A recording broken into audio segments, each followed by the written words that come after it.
will pay ransom for 2,000. 2,000 of them. So how much is that? They say, well, 10,000 people is like about 3 trillion naira. Say, 3 trillion. Let us subsidize it. We'll pay the ransom for 3,000 people. Okay. I say, okay, 3,000 people. That means, okay, you are going to pay 1 trillion naira. So yeah, that's fine. Let's subsidize it. That's what they're doing. And at the same time, they are promising you that they are ending the insecurity. How do you end something you are funding or something you are allowed to be funded? You are not cutting off their source of funding and the rest of that. How do you want people to actually believe, any sensible person to believe that they are actually planning to end the terrorism when they are openly fraternizing with them, when they are openly bragging about calling them to release these people they kidnapped? No arrest, no shooting, no gun exchange, the rest of that for a country of 200 million people. Who do you think who do they think they are? And who do they think you are that they speak to all this while? One of them who was a CDS, right? A former CDS rather, Irabor, he was with the show this evening. And they were talking about the insecurity in the country, the blah. And then it was like, there are some politicians who are funding the terrorism in Nigeria. Hello, I have heard that more than 1 million times. Most of the time, the people that are making these allegations are those who actually have the power to go after these politicians that are funding the terrorism or financing, as they call it. But no, they just come onto the TV and tell you some people are funding it in this country. This is not a roadside mechanical. This is somebody who sat in the room where they are sharing what they call the classified information that has to do with the national security of Nigeria for years when he was the chief of a defense staff. But now listen to him talking about this insecurity in Nigeria today and why it persists. Damn it. Criminal or a violent person by their targets. Correct. And you look at the targets of recent, and that those who say, okay, let's take, and you have said that we cannot take away the external influence of what we're seeing altogether. Correct. For example, Mr. Donald Trump, who had said they will come to Nigeria gun blazing, and that they will, based on what they are reading, that there is a Christian genocide in Nigeria. And then you see attacks on churches. Churches are not the only ones that are being attacked, but abduction of priests in churches, abduction of traditional rulers. There are people who have been killed in Kebbi, abducted in school and all whatnot. Is there a possibility of a link that these terrorists or these bandits are listening to the political dimension? And I've spoken to politicians on this program who have said, look, Sheung, forget it. This is political. All what we're seeing in the last few weeks or so is politically driven. What do you make of those debates? Well, somehow you can't hold people for their views. But the reality is that our issues, or in terms of security challenges, are multifaceted, implying that just as you have terrorists who have an ideology, you equally have those who are bent on, targeting Christians.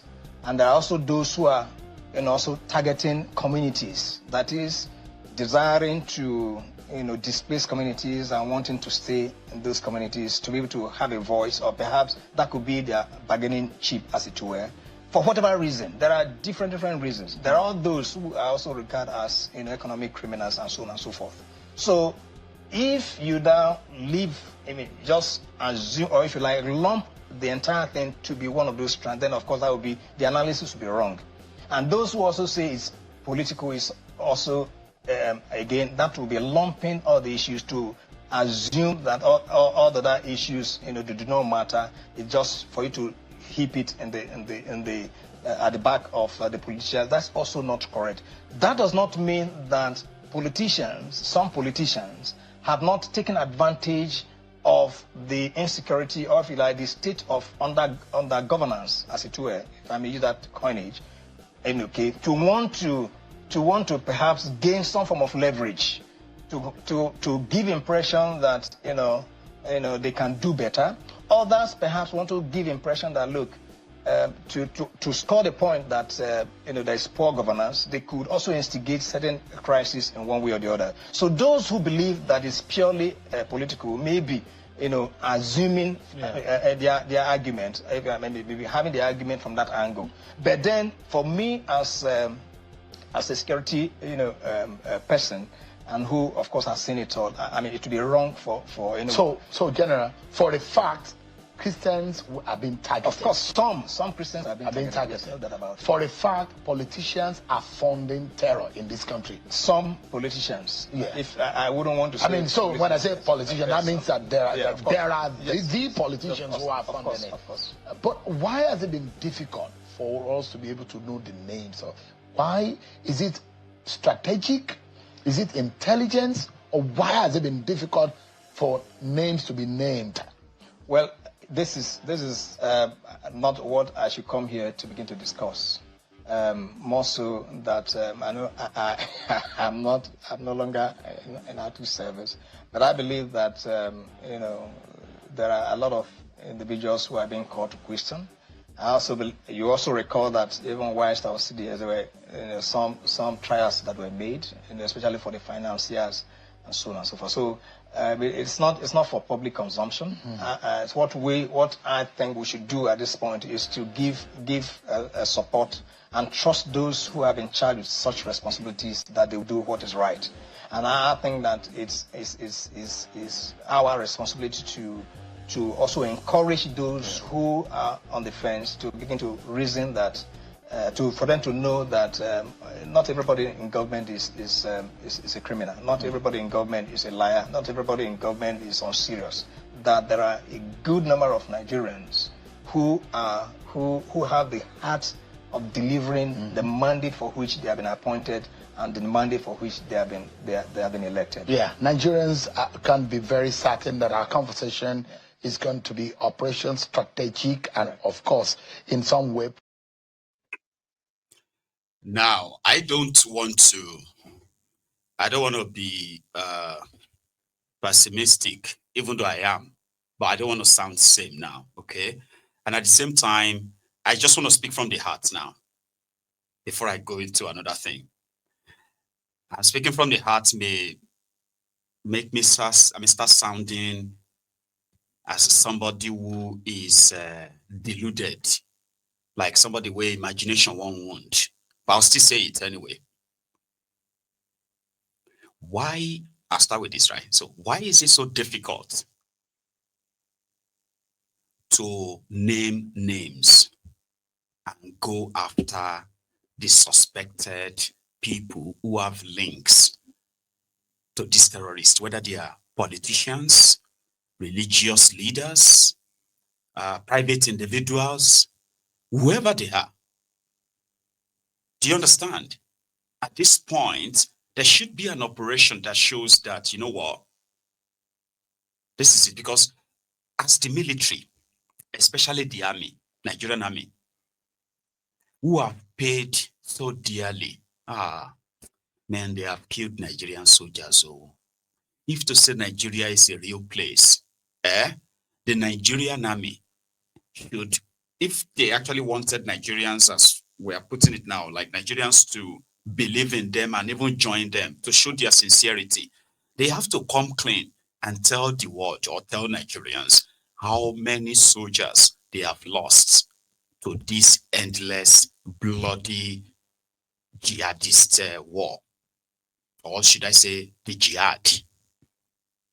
Like by coming clean, by that time, then you start taking the names, the list of these soldiers, and everybody in Nigeria will see how much you have actually paid. The supreme prices a lot of you have paid unknowingly. Families who are mourning their loved sons that have been taken by these terrorists, but Nigeria won't really acknowledge them.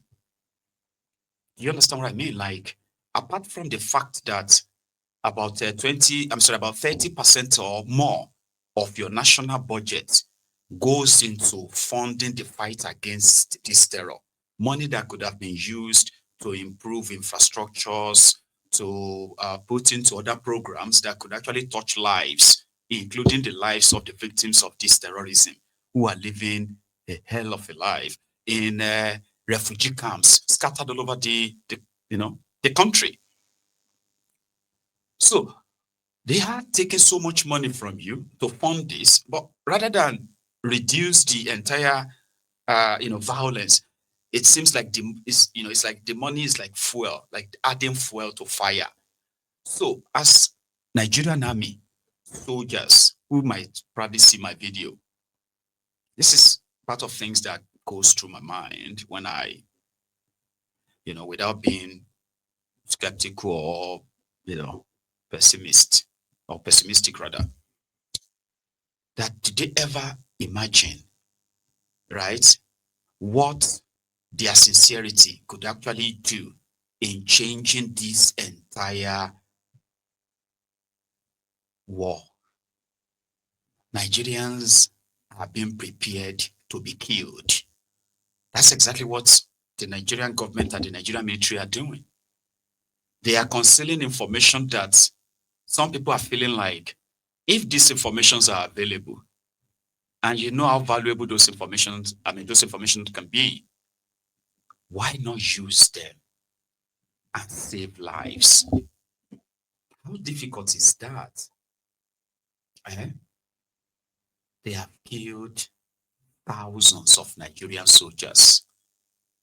There are people, there are families across Nigeria, the north, the west, the east, the Niger, that all over the country, who have had their own supposed men slaughtered by these terrorists. Maybe when they tell you and say, Imo State, in the last 15 years, to the war against the Boko Haram, Fulani terrorists, they lost 200 soldiers.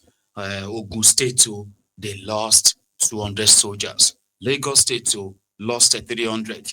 The Katsina State lost 400. And they begin to put numbers and they begin to put faces behind those names. Maybe every one of you will begin to understand the severity of what is going on and why those who are supposed to end it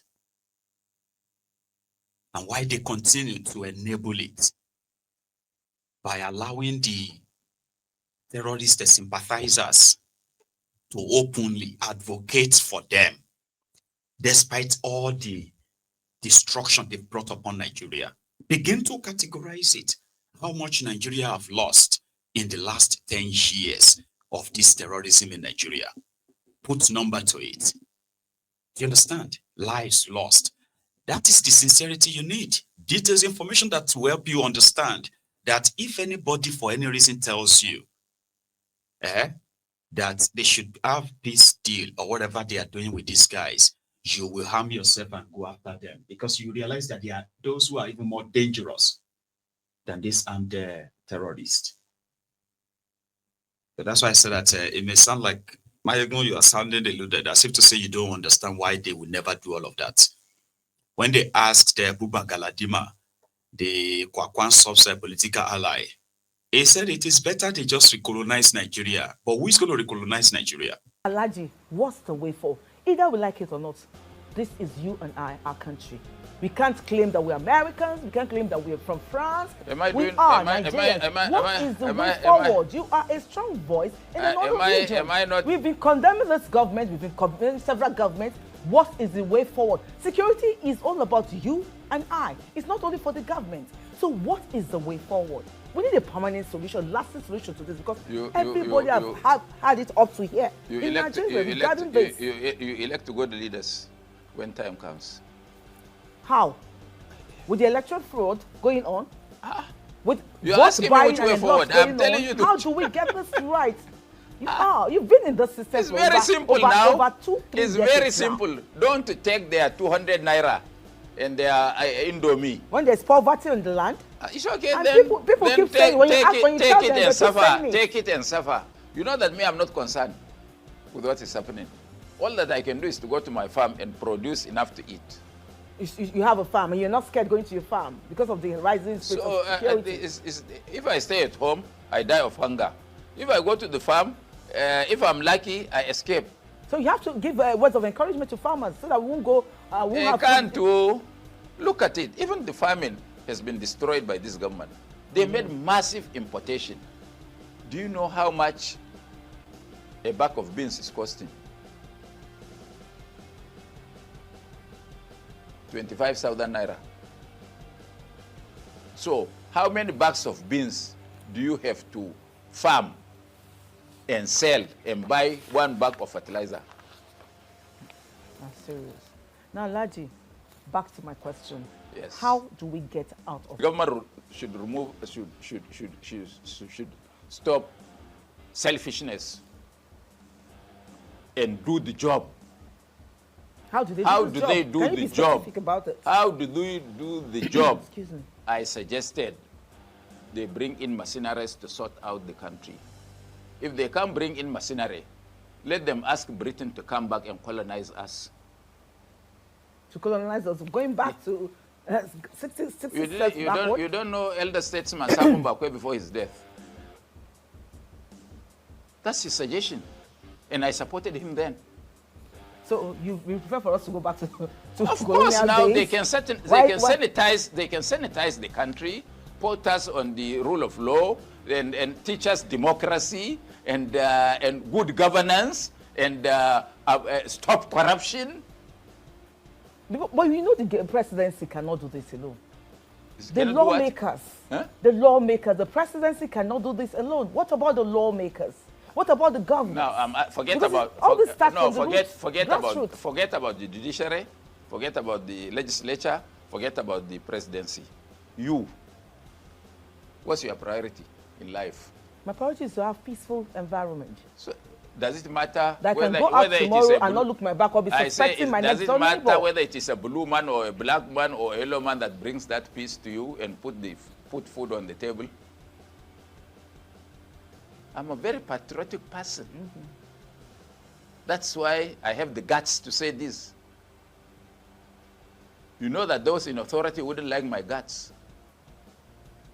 But they should be pleased, they should be happy that somebody can stand up and tell them what they need to do or what they are not doing and they should do. At the rate we are going, if the bandits have a communication among themselves, they can take over Abuja. If 500 motorcycles, three bandits on each motorcycle, from Lokoja, from Kaduna, and from Kefi, which military man will stop here to save you? Sheikh Gumi? I hope you know that Gumi was a soldier. You know? He was a captain or a major in the Nigerian army. He can play a vital role to help out. To help what? Can he? To help what? Who? To help Nigerian government, of course. Is Nigerian government interested in bringing peace? They don't need a Gumi. They should know what to do. So you think Gumi is doing the right thing? They don't need a Gumi. They know what to do. They don't want to do that because that doesn't bring money into the pocket. Because he's still talking about negotiation. No. You see, I think I better educate Nigerians. Even if we go to war,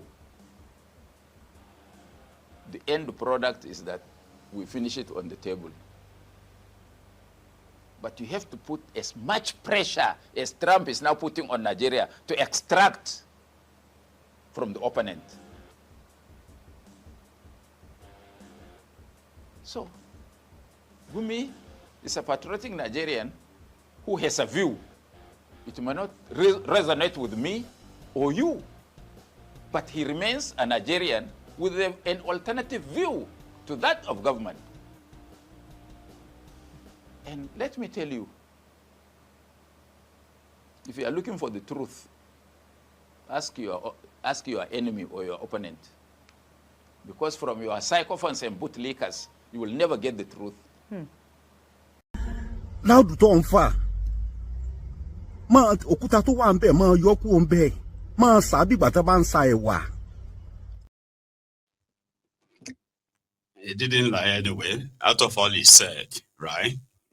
That part when he said, if the terrorists, if they put 33 terrorists